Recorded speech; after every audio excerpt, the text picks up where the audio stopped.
Hola, hola, bienvenidos. Vamos a continuar hablando de la electrostática.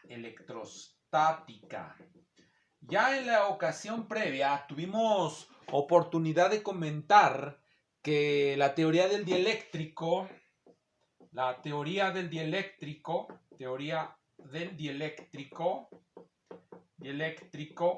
de Faraday-Maxwell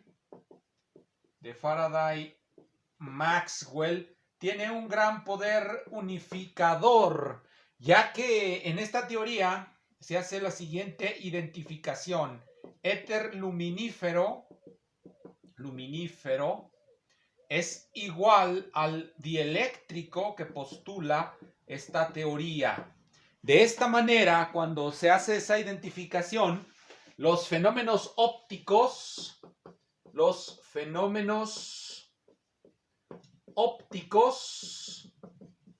se reducen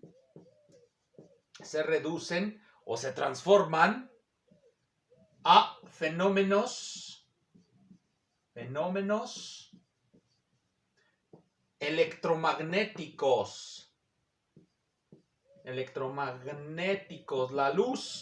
La luz es un fenómeno electromagnético y surgirá esa unificación a partir de esta identificación. El éter luminífero se identifica con el dieléctrico. Pero por favor no se la tomen demasiado en serio, porque al día de hoy la mayoría de la gente está convencida que esto, el dieléctrico o éter, pues no existe. Entonces no habría razón por la cual los fenómenos ópticos se redujeran a fenómenos electromagnéticos. Sin embargo, resulta que aún hoy se sigue aceptando esa situación y esa explicación. La luz es un fenómeno electromagnético, aunque hoy la explicación pues ya no es precisamente esta, que recurre a entidades que, bueno, se considera que no existen, que nunca existieron, que fueran solo fantasías en la mente de aquellos hombres. Bien, vamos a volver a algunas experiencias básicas. Vamos a pensar en la conducción de electricidad.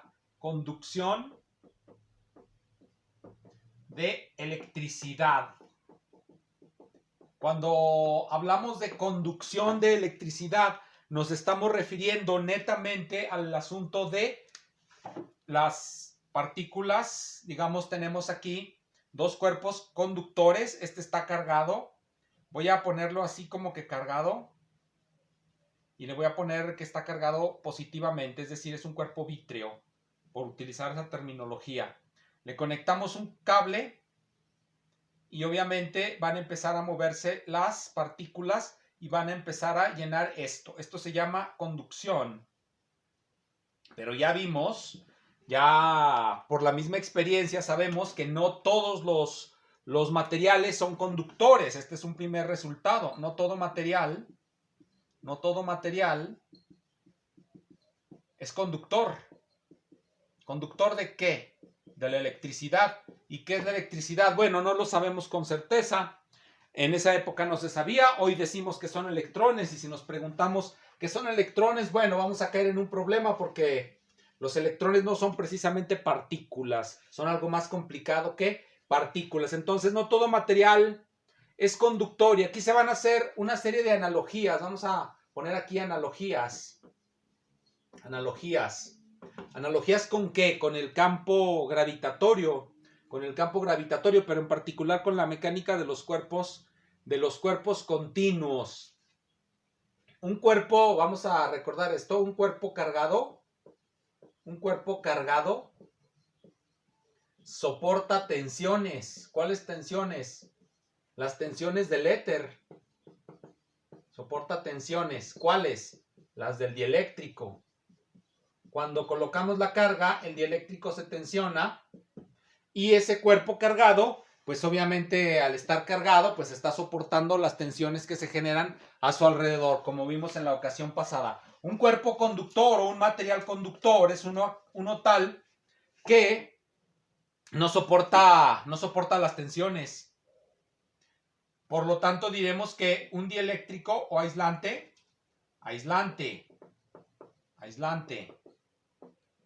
soporta tensiones, soporta las tensiones del éter. Soporta las tensiones Soporta las tensiones del éter. Y un conductor no soporta tensiones. No soporta tensiones. Esta es la analogía con la mecánica. Un aislante va a ser aquel que soporta las tensiones en el éter y se mantiene cargado. Un conductor no soporta las tensiones y por lo tanto la carga se redistribuye sobre él, y si hay una conexión, pues toda la carga se va a ir por ahí, ¿verdad? Toda la carga va a fluir para afuera del conductor.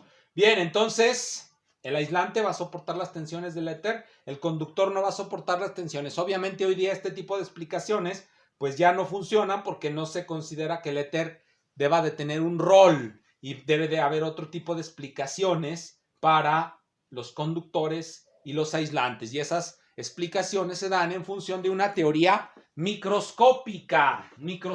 Sin embargo, esa analogía de un aislante que soporta tensión y uno que no la soporta nos lleva a la idea de potencial. Nos lleva a la idea de potencial eléctrico o electrostático. ¿Por qué nos lleva a la idea de potencial? Recordemos qué significa un potencial. Un cuerpo conductor tiene fija la carga porque no hay absolutamente un medio por el cual esa carga se pueda ir. Si se le conecta a un medio, a un aislante, se le conecta a un cable conductor, toda la carga se va a ir por aquí. Es como cuando dejan caer un objeto, le quitan todas las constricciones y se mueve para acá. Por eso decimos que está a un cierto potencial. A un cierto potencial. Y cuando se conecta con otro cuerpo, después de la conducción de electricidad, estos dos van a estar al mismo potencial. Es la analogía con un objeto que cae. Cuando está a cierta altura, está a un cierto potencial. Se le sueltan todas las constricciones, cae a otra altura, a otro nivel y está a otro potencial. Entonces, cuando está cargado eléctricamente el cuerpo está a un potencial. Cuando se descarga por medio de conducción, pues estará a otro potencial. Y esa es la idea básica del potencial eléctrico, que va a ser tan importante. Pero a continuación vamos a hablar ahora de algo fundamental. ¿Cuál es la ley de atracción entre los cuerpos y cómo se deduce? ¿Cuál es la ley de atracción o repulsión electrostática? ¿Cuál es esa ley de atracción o repulsión electrostática? Se va a denominar ley de Coulomb. Es la denominada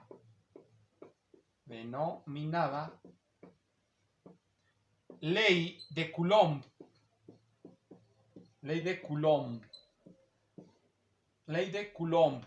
¿Cómo se deduce o cómo se obtiene? Se necesita, exactamente como con la ley de gravitación, que pasen miles de años haciendo experimentos y observando las estrellas o así. ¿O qué? ¿Cómo se obtiene? Bueno, aquí la voy a poner. A partir de resultados experimentales.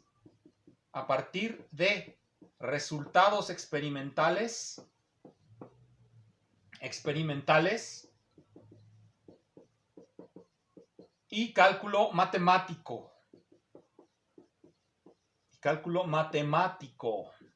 ¿Cuál va a ser el resultado experimental que va a resultar fundamental para establecer esa ley de Coulomb? ¿Cuál va a ser ese resultado fundamental?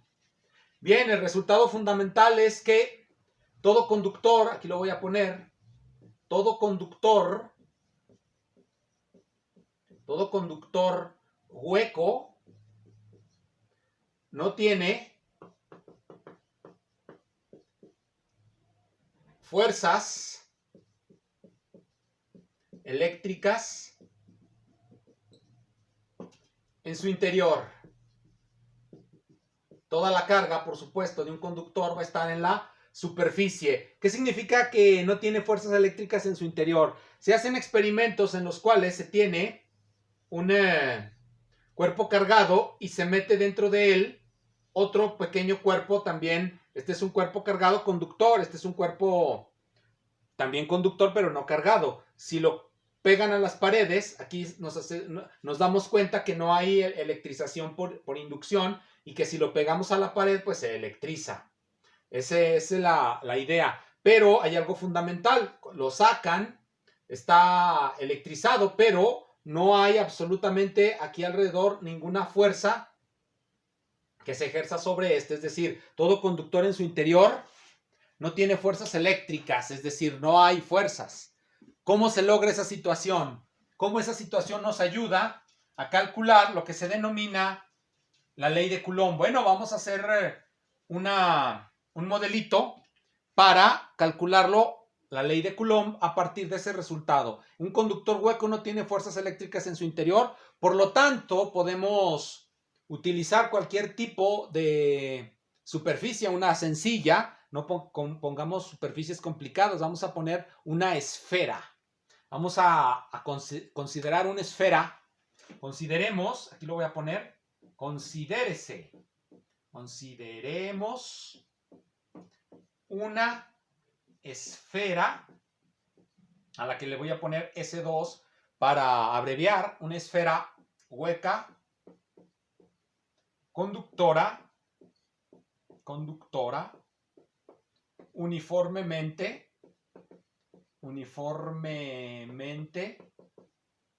cargada. ¿Cómo vamos a traducir todo esto a fórmulas matemáticas? Consideremos una esfera hueca, conductora, uniformemente cargada. Uniformemente cargada significa que hay una, aquí lo voy a poner, densidad superficial de carga.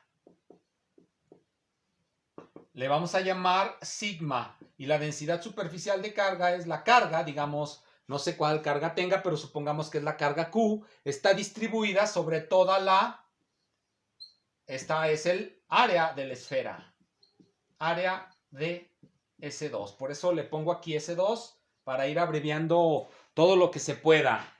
Entonces ya eso es lo que significa densidad superficial de carga, así lo vamos a definir. También se puede definir una densidad lineal de carga a lo largo de no una superficie, sino de un hilito, de un alambre. También podemos definir una densidad volumétrica de carga. En este caso, no hay densidad volumétrica de carga. Como ya dijimos, dentro del conductor no hay campo, no hay fuerzas que muevan a la partícula. Por lo tanto, no hay una densidad interior de carga.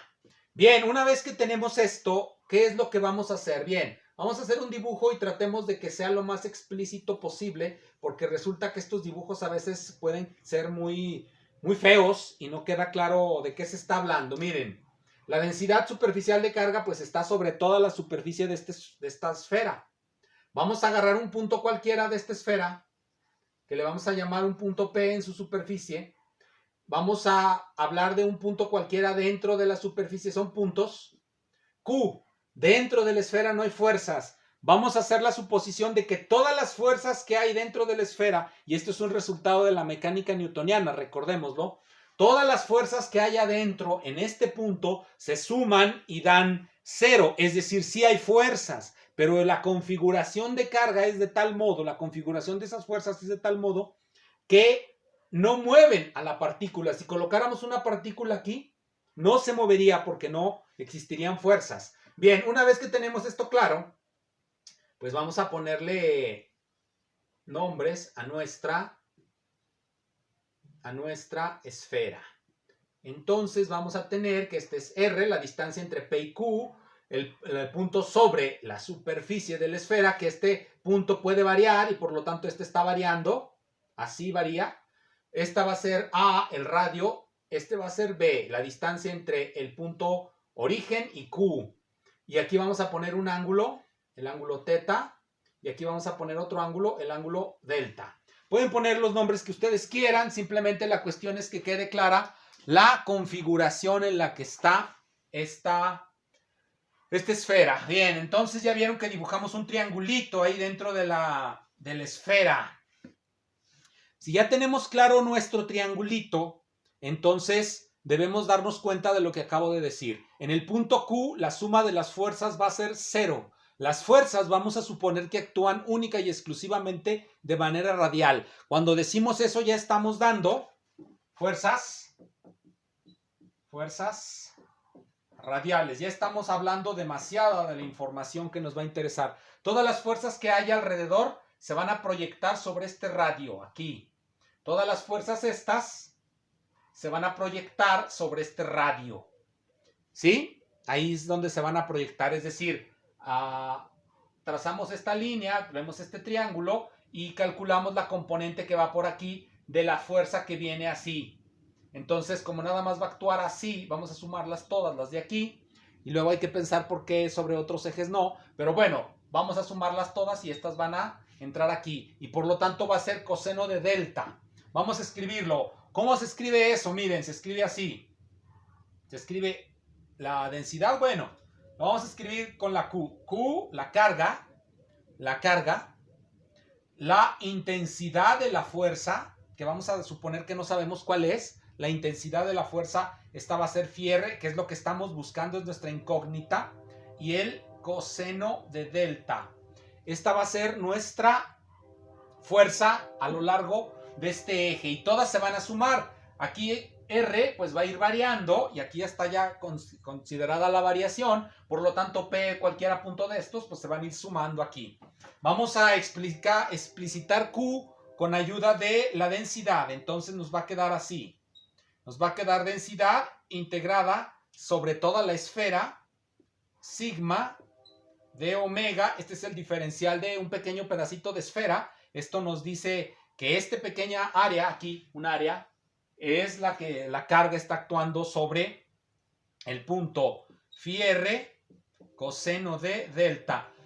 De inmediato podemos ver que conforme varía R, pues va variando delta. Entonces delta realmente depende de R, véanlo. Noten que delta depende de R, este ángulo depende de R, conforme vamos dando la vuelta, va dependiendo. Entonces, R, por supuesto, también depende de los ángulos que están ahí. ¿Y cómo se da esa dependencia? A través de la ley de los cosenos, miren.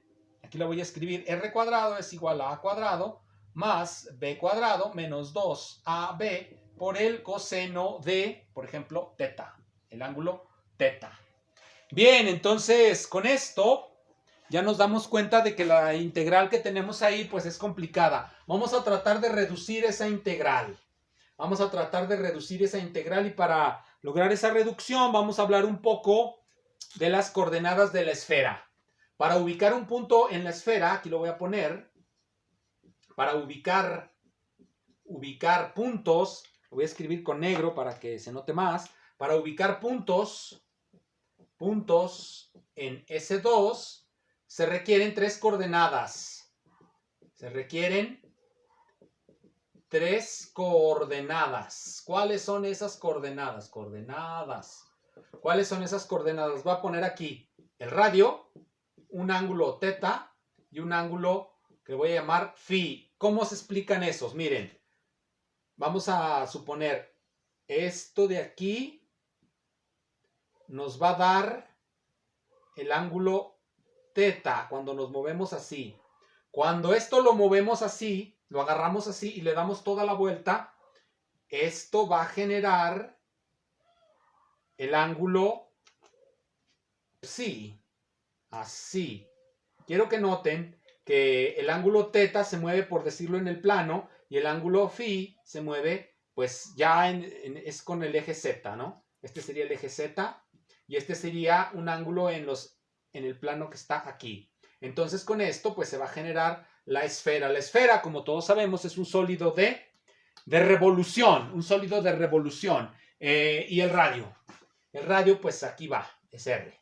Esas 3 coordenadas nos permiten localizar cualquier punto sobre la esfera. Damos el radio, la distancia del origen al punto y los ángulos que hay que moverse así y así. Eso nos da una idea de lo que son esos sistemas de referencia. ¿Para qué queremos tener claro eso? Bueno, pues porque vamos a darle forma a esta integral. Este es un símbolo. no es realmente todavía la integral que tenemos que hacer. La integral que tenemos que hacer, vamos a escribirla. La integral que tenemos que hacer es más o menos así. La voy a escribir aquí. Necesitamos integrar por este eje y lo vamos a hacer hasta 2pi, de 0 a 2pi por ese ángulo. Necesitamos integrar por el otro ángulo, pero nada más de 0 a pi. ¿Por qué? Porque integramos de 0 a pi y luego este pequeño arco lo rotamos de 0 a 2pi, como acabo de explicar ahí, lo rotamos y ya se generó toda la esfera. Es un sólido de revolución, entonces nada más necesitamos eso. Entonces esto es de teta. ¿Qué estoy poniendo aquí? Esto que les prueban en sus cursos de... ¿Cómo se llama? De cálculo. Esto es lo que vale el elemento superficial de la esfera. Esto es lo que vale. Elemento superficial de la esfera. Elemento superficial. Entonces, con ese elemento superficial y como es constante o uniforme, podemos sacar hacia acá sigma a cuadrado, el radio, porque el radio pues no va a variar. Entonces nada más nos va a quedar aquí esto. R seno de teta, coseno de delta. Voy a borrar ya esto, ya expliqué esto para que quede perfectamente claro. Esta integral de ahí pues es fácil de hacer porque como ven el ángulo sí no aparece en ningún otro lado. Entonces la única integral que vamos a tener que realizar es la siguiente. Este va a ser nuestro modelo matemático para poder calcular la intensidad del campo. Gracias, lo haremos en el siguiente video.